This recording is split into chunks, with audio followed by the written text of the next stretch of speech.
Hey everyone, welcome back to the channel. In today's quick video, I'm going to show you exactly how to change your YouTube channel name in 2025, step by step and super easy. Step 1. Open YouTube Studio. First, make sure you're signed into your YouTube account. Then, go to the top right corner and click on your profile picture. From the drop-down, click on YouTube Studio. Step 2. Go to Customization. Once you're in the dashboard, look at the menu on the left and click Customization.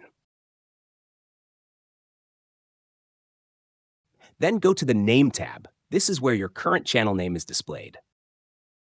Step 3. Edit channel name. Now you can edit your YouTube channel name. Type in your new name,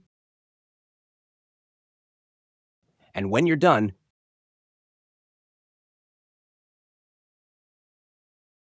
just hit Publish in the top right corner. Boom, your channel name is updated. And that's it. Super easy, right? If this helped you out, make sure to like, subscribe, and drop a comment if you've got any questions.